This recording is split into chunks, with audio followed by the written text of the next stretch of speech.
क्या रंग बू कहाँ मजलिस से वफा जिक्र यार है.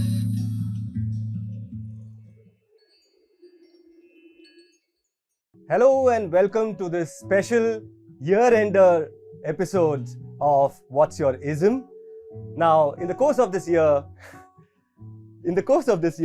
we've had conversations focused on very heavy subjects. We've had activists, we've had scholars, lawyers, journalists, political thinkers. We've discussed ideologies, we've discussed political theory, and I think there's this one big missing element in all that we have done. And the most political thing of all things, we haven't discussed culture in the course of this 1 year.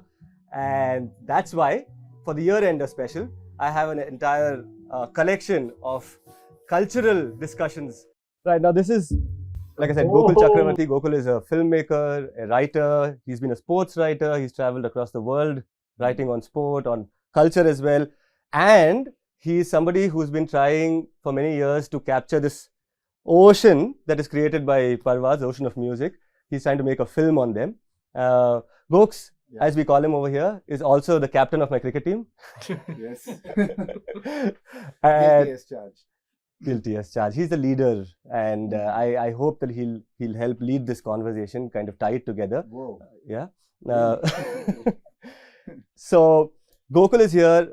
We are all people who've spent years, many years together. And I hope that you'll pardon some of the, liberties we take, because we are a group of friends. And this is the part of culture, of Bangalore's culture that I wanted to showcase. The people, why they come here, why choose Bangalore, what do they bring into Bangalore, Goks? Yeah? And what does Bangalore give to them? I am an immigrant to Bangalore myself. I grew up in Chennai, like you said, went all around the world. Finally, I've settled here, and I can safely say this is the only city I feel like I can actually live in. You know, it's got like a small town heart while also having big city conveniences. Right. We all joke that any new app or new thing that's tried first comes to Bangalore. Right. And of course, people keep complaining about the traffic and the usual tropes about Bangalore, but I feel like culturally, it's a hotbed for a lot of interesting things. It's a hotbed for a lot of interesting things. And in the case of this band, so Bangalore is obviously a city of rock stars. It's produced rock stars for generations now. But this rock band, I don't even know if I can call them technically a rock band. We'll get into that also, and that's, I suppose, an area where Gokul will help me as well as the others. But what strikes me is this is an Urdu Kashmiri band. So, one of the first things I want to talk about is why a band like this shouldn't exist. I don't see why these people came together, why they're in Bangalore, why they do what they do. Okay, let me tell you a little bit about what I know. Sachin, why are you playing all this? Given the kind of background you come from, you should be playing at funerals. Fidel here comes from a family of musicians. So does Sachin. All right. Fidel comes from Mangalore. Okay. Sachin was born and raised in Bangalore. In the case of Khalid, I shouldn't exist only. You shouldn't exist. You shouldn't be speaking only. I should be playing also. You shouldn't be playing. You shouldn't be opening your mouth, and here you're singing. Yeah. You're supposed to be out And there. how? Yeah. Out there. And how? I'm still loud in that sense. Same. I think, but honestly speaking, like when I came to Bangalore, which was in 2006, and I came here to study, and that's what I was studying my BBM. And that's when I met Kashif. He and me had studied in the same school in Burnhall in Srinagar. And then we found out like both were having interest in music, and then that's how Parvaaz happened eventually. Then that's how it was born. But then again, this city was quite welcoming for us, and especially in terms of not just we started singing in regional languages, Kashmiri and Urdu, and I don't think so at that point in time there were very few bands who were singing in their own languages apart from Hindi. And Bangalore was quite welcoming for us, and we were quite shocked to have such kind of a reception for that kind of a music what we started creating. Yeah, and the fact that there is a tussle between Bangalore and Srinagar. This is our band. No, this is our band. Are you a Kashmiri band or are you a Bangalorean band? I think I can say both. So both, like we have people from Bangalore, we have a person from Kashmir, so it's both. Earlier it used to be 2-all. Now Bharat has come in. Bharat, yeah. 3-1. Bharat is the new entrant. He's the lead guitarist over here. And full marks for diversity and all of that. Okay, so there's a Dalit here, there's a Christian here, there's a Kashmiri Muslim over here, there's a nice good boy over here who you're spoiling. Okay, good Brahmin boy. From where are you? From Bangalore. No, in Bangalore? Kanakpura. Kanakpura, good Brahmin boy. You guys, one Muslim, one Christian, and one, all of you are spoiling this boy. That's what we do. Why? What is this that you're trying to subvert? Why aren't you just a regular band of people from Koramangala and Indiranagar, rich boys? Exactly. We didn't think of... You're not supposed to be in music. That's very true. But I think we didn't even plan that, We never, when we met first time, we didn't ask where you're from and everything. Though I knew he was from Kashmir. But I didn't ask like Fidel, where are you from? I got only later that he was actually staying in Bangalore, till he moved into Bangalore. I always thought he was in Bangalore. I think this is a city that does that to people, that you don't ask them. You just mingle, you just get to know each other, and then you make something out of it. Isn't that how most of the people who are here doing it? Nobody questions anything here, and I think that's what has happened. And in that time, I think we got to know each other about... I think he's like one of the first Kashmiris. We came together to make music, not to figure out which culture you are, what you eat, do you eat veg, non-veg. वो सब थोड़ी सोचते. नहीं, but लोग सोचते हैं ना भाई. हम तो सोच रहे थे कि तुम्हारे पास इंस्ट्रूमेंट है. Pedal they came to me only because I had a jam room. See, that is the... Which is where we're sitting right now as well. Yeah. Right. Today we are here only because we have a jam room. But yeah, basically that. Like, we got to know as time went by, and times were quite simpler also that point in time. times are very... and for me, You're talking which years? 2010, 9-10. When you formally started. Yeah, that's when we formed also. And for me also personally, it doesn't. I don't see as a place. Yes, of course, place matters. But for me, what matters most is the people I'm with. Right. And you guys have told me in the past when you started, right? More than just the general public, the musicians around you also took you in. Of course. Right? I've heard Talk that, yeah. a little bit about that. Because that was very heartwarming for me, how you became quickly a part of the music community. Of Bangalore, and we're talking about being and adopted. Diverse musicians of all kinds. I mean, what I remember is when we started playing back in the Anand Sagar College, the jam room in college. That point in time, like there were like a lot of musicians over there. I don't think so anyone has continued doing music except one.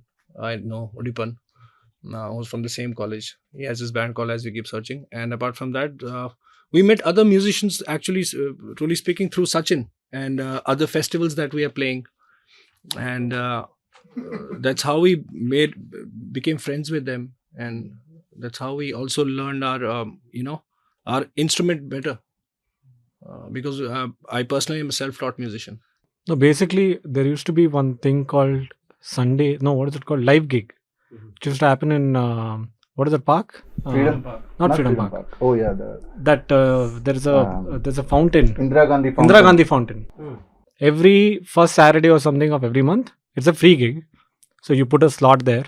Every band gets a slot. It's free. And everything is like self-funded. Somebody will pay for like equipment. It's a small park and like there's like some 50-60 people. And that's how gigs used to happen. This was, I'm talking about 2009, 10 is 9. Once you played. No, I'm just talking about the same thing. So I saw these guys there first.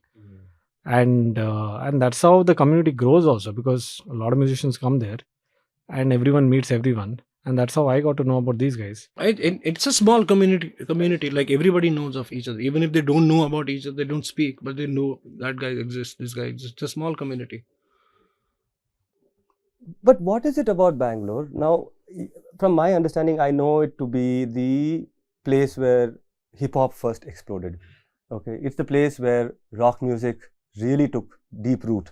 It is a place also where I remember back when I was young, in the early 2000s, late 90s. There were these trance and rave and all of these things. And why are these music forms important, or why do I see them as different from other genres? Is because rock, hip hop, and trance are also socially very, very, how do I say, a radical.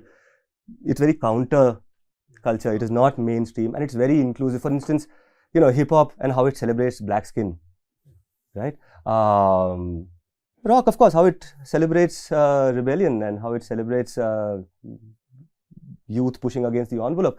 And if you'll allow me to say this, in the case of trance, you are essentially in a room where there are full of UV lights, where color doesn't matter. You really you can't make out who's black, who's white, who's what, and suddenly you're surrounded by just music, and then you're dealing with other human beings, not white. Yeah. So, why is it that these three cultural movements, you think, and I want each of you, and Bharat, you haven't yet spoken, new entry, junior, okay, so I understand there's this pecking order and all of that, but you should speak to me about this. Each of you, please, if you can take a turn and tell me, why do you think that Bangalore is fertile for counterculture? Why is it a city which allows for envelopes to be pushed? Okay, I think it's basically because a lot of people come from different places to here. Whatever reason that could be. Like Khalid came here to study. There are a lot of people who come here to work. And this is basically has been a land for like people to come and actually for a day job or to study. And I think that diversity is what has kind of, brought in that kind of culture here, where people come from different places, different areas comes together. And that's how I think the whole culture has built here, So there is nothing like set, kind of people. So if that was similar to some other cities, then there'll be that kind of music only. But here they're coming from different. And I met people go everywhere to do jobs. Bombay also have a lot of. I don't think Bombay is a shade on Bangalore, if you allow me to say this. I don't think Bombay is much of a. Because there's no South Indians there, not many. There is though. There's a huge Tamil population, huh, folks? He was in. I grew up in Bombay. But in the 80s. This is full South, hard South. But perhaps the period in India's history when Bangalore started coming into prominence and this kind of heavy migration started happening also has some relevance to it, because Bombay has been a big city for over 100 years, right? So many things as a city, the culture are set over that period of time. Bangalore has only had 30 years, like since liberalization, and when the state government policies were very friendly to investment, especially foreign investment, and to make it like an IT hub. That particular period, I feel, when suddenly a big chunk of the population, especially the youth, are also able to have access to what's happening around the world, and they feel like, we can do it here. Why not? And I also think people are more open to trying out new things here. Yeah. Why, I wonder? Fidel, take a shot. Why do you think they're more open? Only because we take 15 years for the metro. Fish what? Fish bowl? What? Fish in a bowl. People in Delhi, and we love people in Delhi because we were there last week. People in Delhi, people in Chandigarh, Lucknow. Wow, we've had great times doing shows all these places. Great places for audiences where they love, where bands sing in Urdu for sure. Some of our songs are also in Kashmiri as well as Urdu, Khalid. But I don't know, man. I think what you're saying is right there. A lot of musicians definitely want to come to places that are also accepting and loving of musicians. Shillong is great. Bangalore is great. I'm not saying there are too many Shillong people living in Bangalore. Not saying Bangalore wants to be the next hill station. That has nothing to do with that. Will never happen. It's a rock capital. If you go to, it's a rock capital. Like a lot of concerts happen here of all international bands, and not now. Yeah. After COVID, it has picked up a lot, but before as well. And the first pub that opened was in Bangalore. So that going out and listening to loud music has always been there.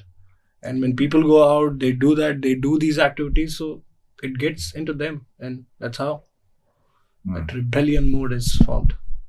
I mean, we are in a way kind of rejoicing in this aspect as we speak.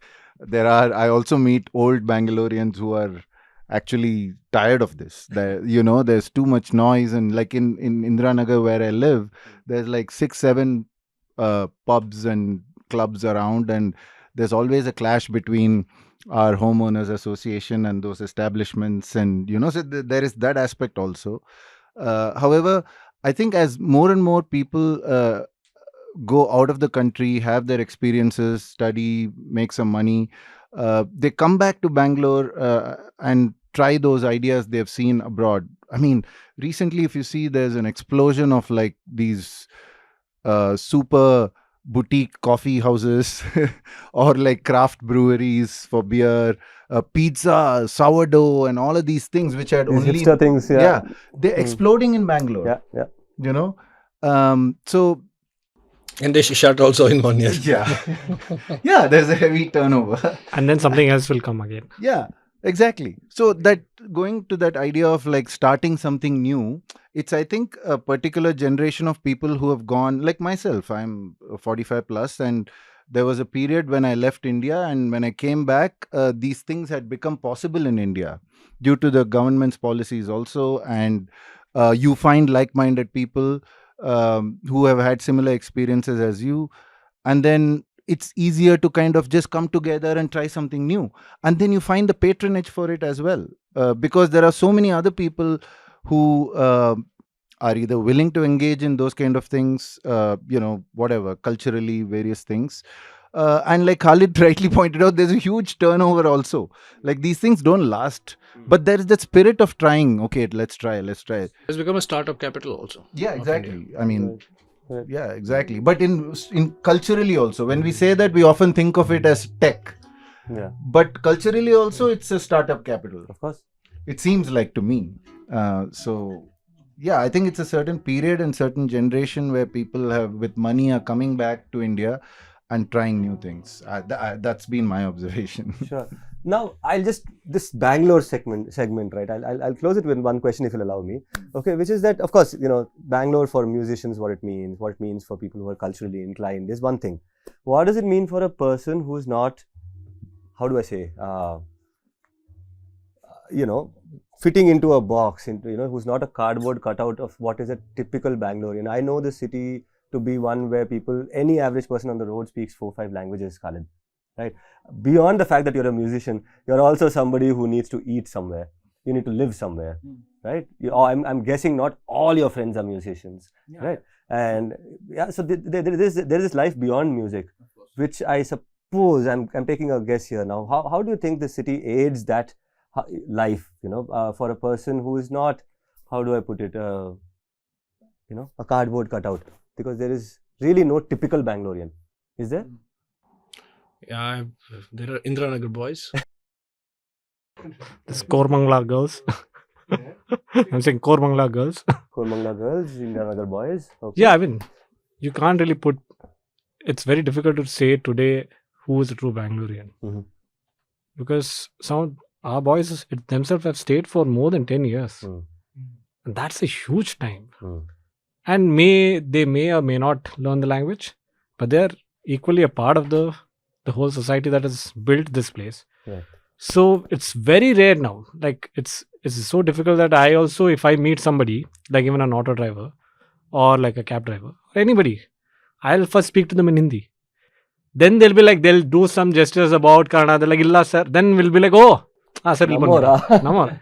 So it's become that, which is kind of accepting also. At the same time, we are okay with having such a thing, and that's where you draw the boundary of who is a Bangalorean and who is not, Can I ask you a follow-up question? This is something where I'm trying to kind of, draw common ground. Both of us come, from a particular social background. We are both Dalits, grew up in this city. Am I wrong in my observation when I say that for subordinated subpopulations, Dalits, Muslims, Christians living in Ijipura or in, all of that, the culture has taken us along, and we have been able to be part of this culture where in another context, you know, there's a lot of exclusion that happens. There's a lot of, you know, lack of access even. Forget exclusion. Exclusion is someone doing something actively.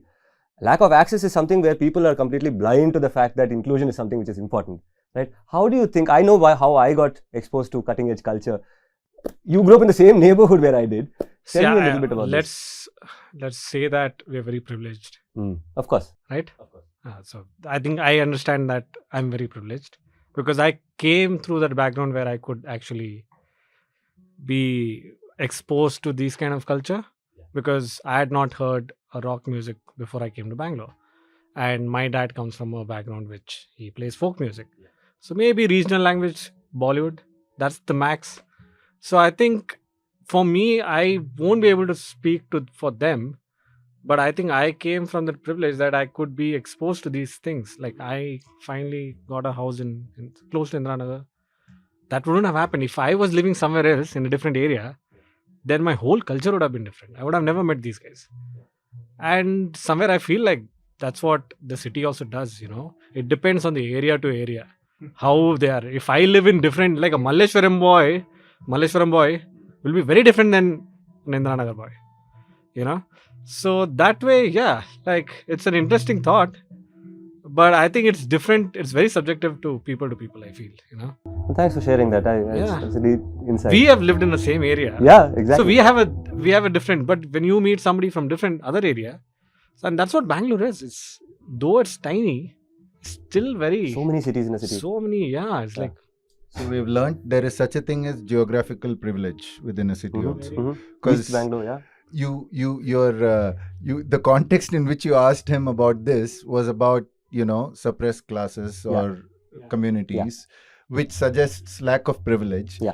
But his answer was all about privilege. Of course. I mean, the plurality and diversity is just evident right there, you know. True. And, you know, the privileges, of course, of having access, being located in this place, you know, like we are so close to Indranagar and all of that. But, you know, just a last point over here, which is that, you know, so I was in the entertainment industry for some time, and you know, we used to run a DJ school in Koramangala and all of that, and the entire crew of DJs, B-boys, B-girls were all coming from Murphy Town, Ijipura, where else? Our area, Murugesh Palya, Anandpuram. Anandpuram is full of the DJs, hoods. Huh? We can call it, it's like a hood. Yeah, the hood. Yeah, the hoods. Right. The hood produced a lot of DJs, a lot of dancers, and a lot of people who had access to church music, right? Who went to Sunday church, vagera, picked up these instruments. So you're looking at not just this privilege. I'd like you to consider is not just for us, you know, and there is access that has opened up in many ways. I think in different pockets of the city. Okay, so we'll leave Bangaloreism aside because we are here discussing music and musicians. I want to say one thing about Bangalore before you move on. I think subconsciously these guys have been really affected by Bangalore in a certain way. Okay. Their first EP and their first album, the titles of those both share the same initials as Bangalore. Oh, is that so? Behosh and Baran and Bangalore. Okay. For what it's worth. No, but that's worth a lot, at least in the sense that we after have that we changed. No, we have Behosh now, we have Baran now, that could allow us to enter the and also we have Kun, which is the first letter for Karnataka. There you go. Oh the third album. So Kun is Karnataka, Baran is Bengaluru. Wow. Okay, so that's a good entry into the music part, but he started it. Kun can be Kashmir also, or Karnataka. But Kun means what? Kun means Kun, bro. Kun means B. B as in Bhavra. No. Being. To be. To be.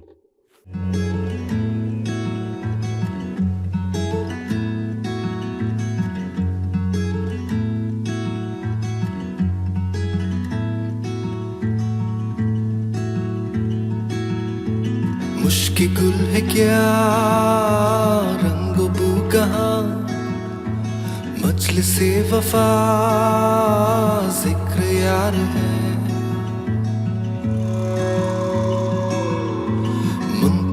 वहीं इख्तिताम हो, खोल दे जुबान कर जो राज है, छोड़ना कहा किसने क्या सुना, गुफ्तगू कोई बेवजह सी है, हुस्न की कमी आ भी जाए तो इश्क की दुआ कार साज है, दाग दिल लिए खाक में मिले, हसरतें सभी खामखा की हैं, ना कोई अदा दिल लुभाए तो उफ करे जुबान क्या मजाल है।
Nice. Take a moment. Oh, wow.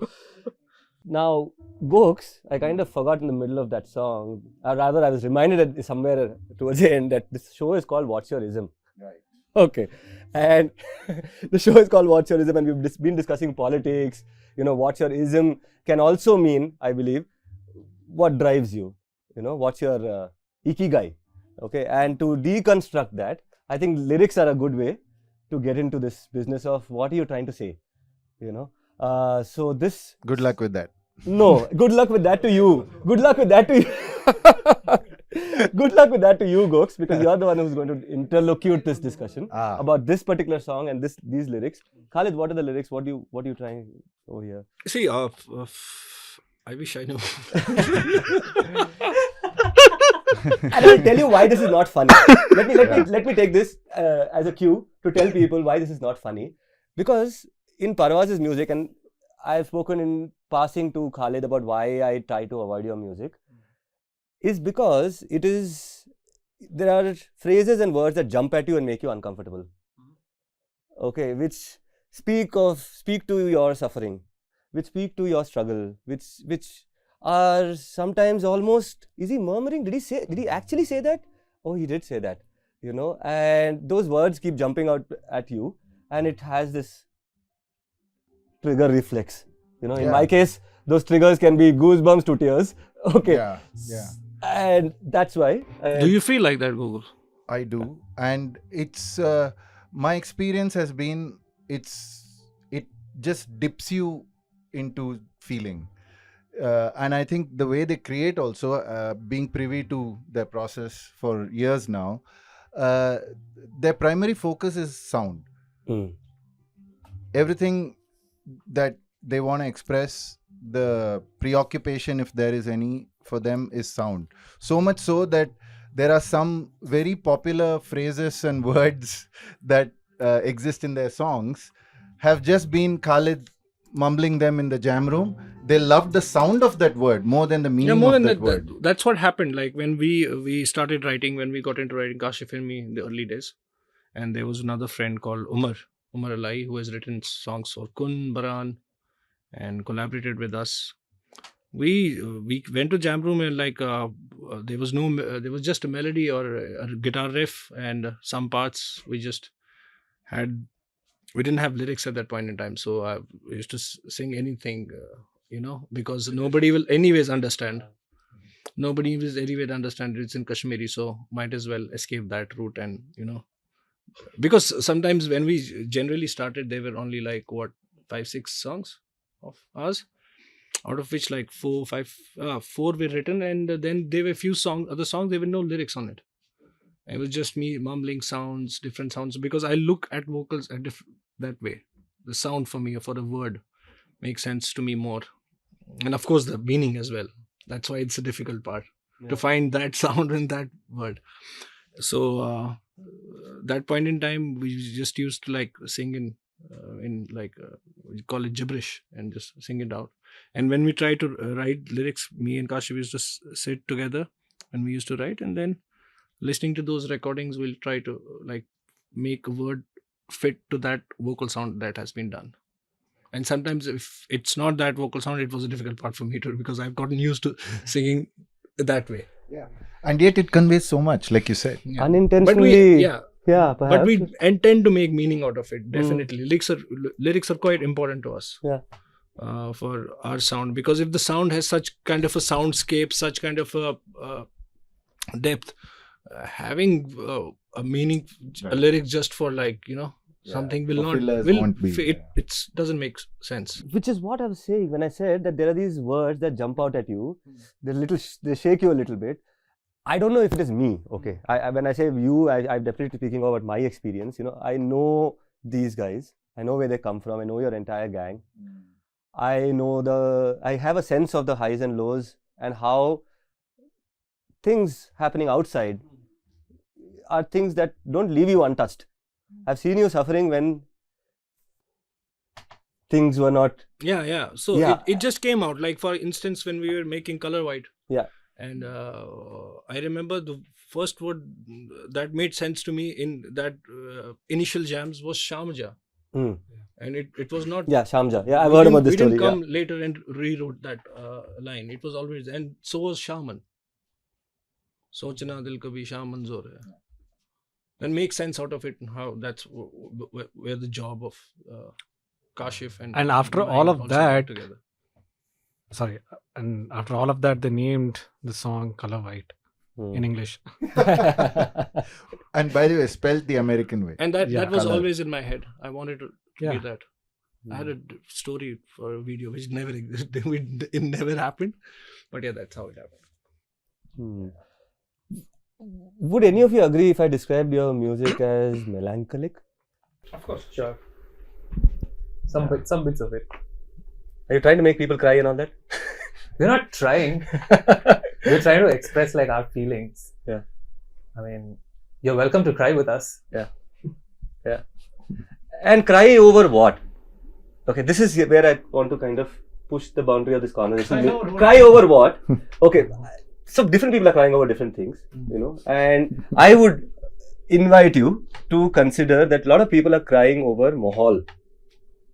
Mahal, Mahal ban raha hai, why did we start talking? Why did I start talking? And why did I talk, set the discussion on diversity for starters? Gokul, how many settings like this do we see in common? It's not very common. No, right? not at all. So, tell me more about that, right? Like where does the melancholy come from? Where is it coming from? Let's start. And you don't even have to have set answers, because I'm guessing some of it is so deep inside that you might not have a ready answer for this. But let's try to poke around into our insides to see where this sound is coming. It's from the music, I'll tell you. Like I think all of us here, we have some common ground of like some influences which overlap and like we meet at like some place, right? For example, we all love Pink Floyd, and we all like that. We have like sounds that have attracted us towards, right? And when we are jamming, music is what comes first. And when we play, like we pick up on the vibe, wherever, no matter if it's like melancholic or even like high energy or something, we go with the vibe. And let's say so most like 6 out of 8 songs like that we decided to write today has become like melancholic. I think it's just a reflection of how we are feeling at that point while we are writing the songs. And like these guys also said, the lyrics comes later. So music is melancholic. You can't have lyrics that suggest something else. Of course. And all of this is happening unconsciously. Yeah, and like Yeah. not None of this is intent to. It's not like we met to make such music or. yeah. Certain chords just Yeah, are it's a- like that. Yeah, sometimes certain chords make more sense, and then you make the entire song based on that. And sometimes, for me, it's like it's subconsciously. If there is a melancholy, it is subconscious. I am attracted towards that kind of music. Subconsciously, आ ही जाता है फिर. And yeah, sound, what we kind of music we all listen to is quite similar. So we like that, we are attracted towards that kind of music. And for me personally, if I need to be happy to write sad songs. Wow, now you're opening up something really interesting. Tell me, what is this about? I mean, I need to be in a good mood to write a good song. Okay. Write sad song. And here I'm imagining. If I'm depressed, I can't write music. I can't write. I'll do something else. Okay. So if he's depressed, nothing comes out. If he's happy, sad songs come out. So when do happy songs come out? I mean, What do you think about happy shit? Anyway? Actually, there happy are music many is happy like, songs. out there are few songs which have There are that, quite happy songs. Yeah. I won't call them happy. If you go to the lyrical, They're not jingle meaning of bells, it, I know. Yeah, they are not happy songs. Yeah. Aaja Bail Mujhe Maar. It is basically like whenever we are in mood and it's a joy, there's a joyful of mood or anything, and I pick a chord, he joins in, he plays, he joins in, something comes out. And if we like it, either it's joyous or it's happy, it's our song. We don't think in that way. Okay, happy गाना बनाना है, एक sad गाना बनाना है, एक दरमियानी गाना बनाना है, एक ऊपर बनाना है, एक नीचे बनाना है. Whatever comes out. Yeah. And if we don't like it, that will not be part of the album. Yeah. If we like it, we'll keep it. Then we may dislike it. That's fine. But album tak aage na record kiya, itna to that means it has something. So we'll give it out that one time. If you love me, I think we should do one more Yeah. track. Mastan. You think? Okay. And after that, I want to. Why you guys have come You prepared asked to me, I ask just songs that we are not prepared with? Why don't we do Color White? Because Color White. Yeah, we just spoke about Color White. Let's just play Color White. Yeah, let's play Color White. And after that, I just want to share one anecdote. So here you are saying that, whatever comes to you and all of that, it is coming from a happy place and all of that. I heard your music in some of the strangest of places. I'll get to that in a bit. Yeah. Yeah. You don't even know that your music is protest music.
Nice. Lovely. Reminds me of the time we all went to Kashmir to shoot the music video. Right? I wasn't there. You weren't there, correct. You Yeah. weren't there. The whole thing was shot in snow and stuff.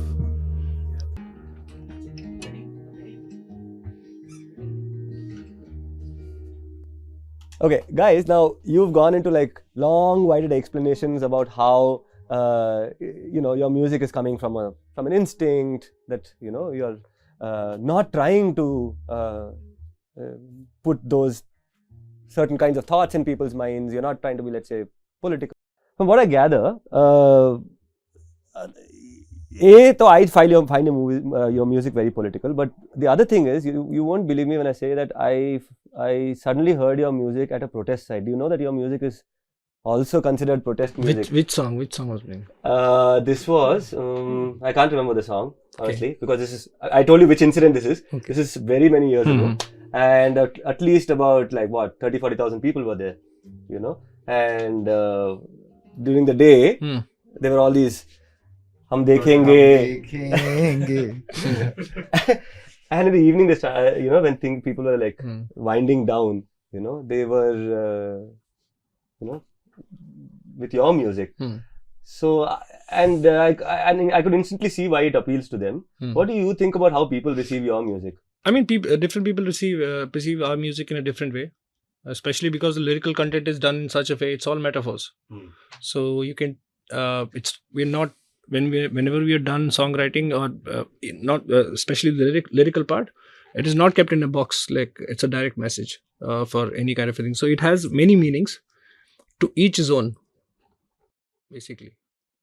Right, beautiful. Yeah. And I mean, when there's a foundation of this kind of feeling it evokes through the sound, and the lyrics are like, so, like you said, metaphoric, then the listener, at least in my case, I'll speak for myself, you're just left onto your own imagination of where and what's happening in your life. It has a lot of scope to attach to that, which is what he's so beautifully put just now, that, to each their own. I think that's where that comes from. It's not guiding you to any one thing. Okay. Now, there's one thing I should have spoken about earlier, and I want to bring focus upon two individuals over here. Okay, which is Sachin and Fidel. The rhythm section. The rhythm section. The rhythm section, and both of you come from a strong foundation of you come from musical families. I wanted to reflect on that part of your life. And Sachin, you are the son of a very renowned musician, Banandur Kempaiah, who is a Rajyotsava awardee. He's highly respected for also for things beyond just music. I mean, of course, his contributions in music are huge, but also in highlighting or bringing to life or sharing to larger audiences the kind of music that people that were almost actually suppressed in a way, dismissed as folk, dismissed as not sophisticated enough, and his entire life in that sense, to my mind, appears as a fight against those structures, right? And from folk, somebody like you've taken to it's a completely different approach. But yeah, I mean, from the childhood itself, I have been to a lot of shows, and I think he stepped up his ladder through. Also, he was working at All India Radio. I think he was an announcer first, and then he climbed the ladder, and then he went to Doordarshan. Then he retired as an executive producer there, and he was also a director. So I think that also kind of exposed him to reach out to more people. And I think musically, I've kind of diverted from there because of, I think, my schooling. Because I studied in a KV. And everywhere I went to different KVs. So he used to get transferred a lot. So I was in like North Karnataka, I was in Kerala, and I miss going to Pune, but I was in Bangalore, different spaces. So I kind of started meeting different people. So I think it's when I came to Bangalore is when I kind of started stepping away from the kind of music that he was playing. It was all he always. I think wanted you played that music as well? You I learned? did. Yeah, I Okay. know how to play.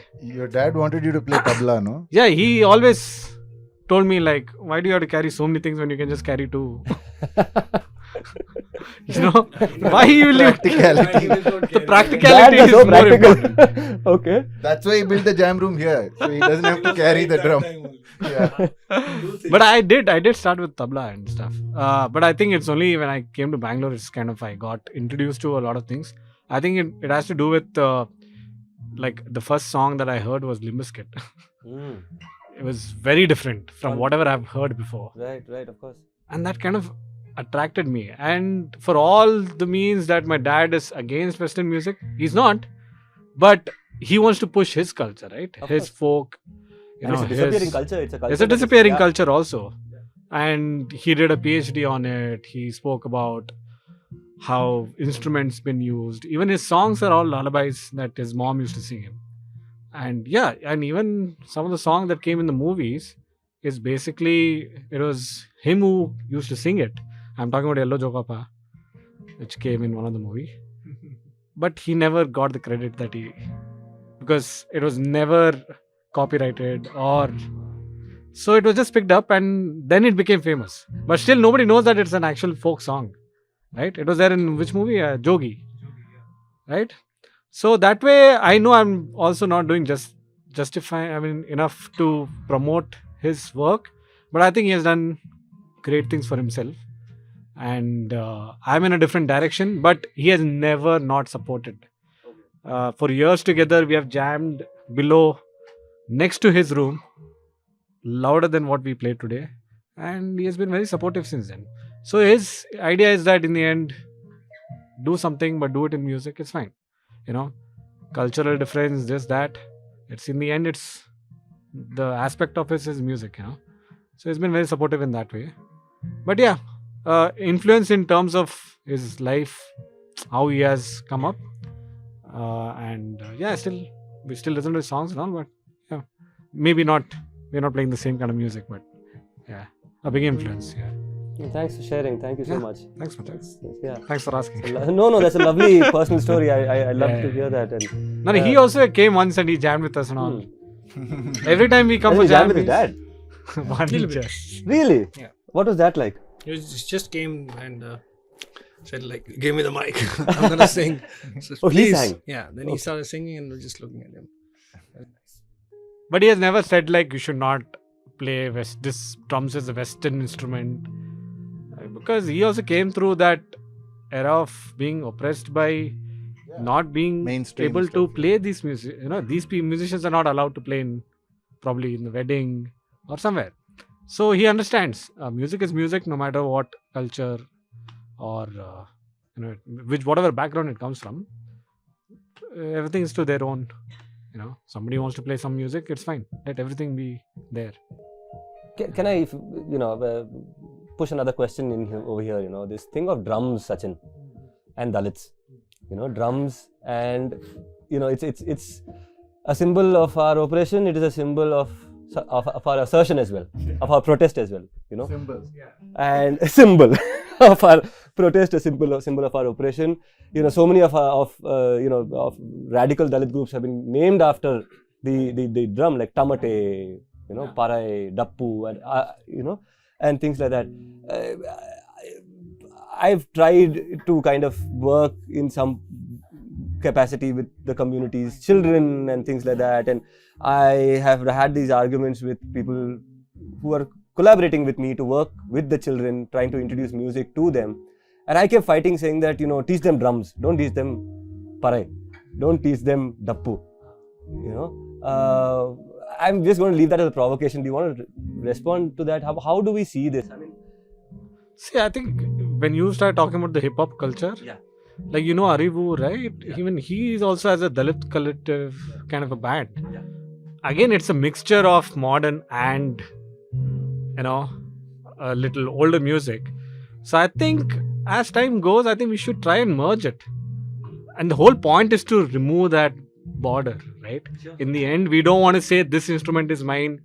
I will only play tamte, you play your drums. The whole point is that we should be able to play both. In that way, I feel like we should just merge it rather than just try to say that, why isn't he allowed to play a drums, or why is he not allowed to play mridangam, while he can make them.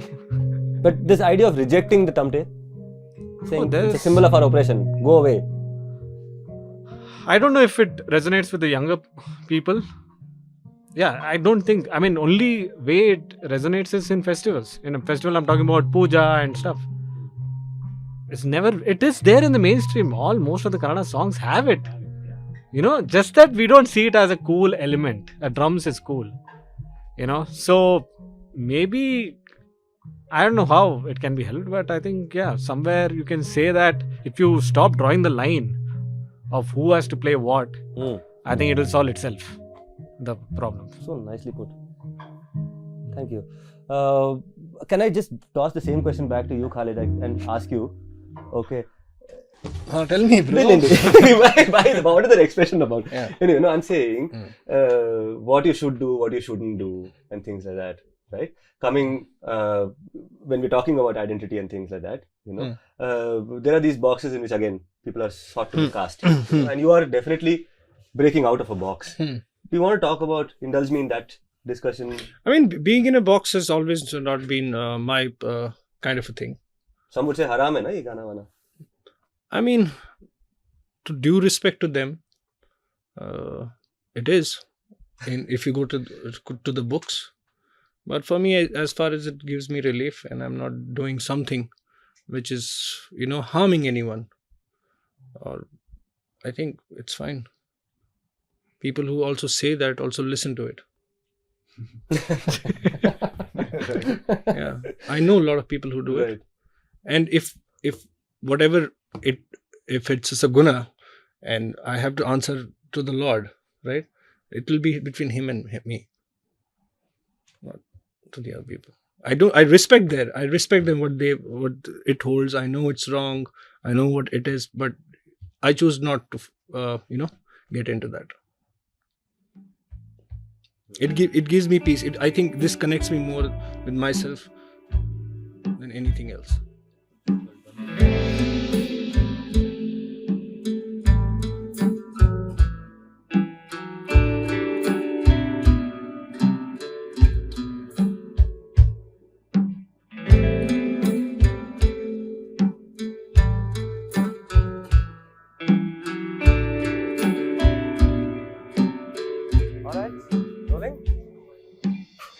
Right, I'm so happy I could bring all of you here.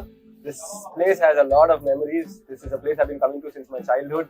I'm so glad I could come to Tawakkal and finish this interview. With good food. With good food and Good company and something for later. for later. Parcel, as we call it. Parcel, as we call it, yeah. And if you want to see more stuff like this, please write in. Gok's final comments. I'm a little overwhelmed now. Well, thanks for having me on this. And yeah, it's been a great experience. Wonderful to finally, talk about all of this stuff. I've been with these guys for so many years, and I hope the listeners and the viewers get something out of this. What's the ism of this, by the way? What were you saying? It's the prism that we were trying to explore, Okay. not the ism, no? Okay, the prism, I guess. prism. Yeah. So yeah, thanks for having me. And Yeah, thank you for having us. Yeah. Thanks to your crew. Yeah. Thank you, Bhuvan. Thank you, Megha. Thank you, Ajay. Thank you, Sriraj. And what? Happy New Year as well. Happy New Year. yeah, wish you all a happy new year. And, All right, thank you. Hello, bye. Thanks. Thanks.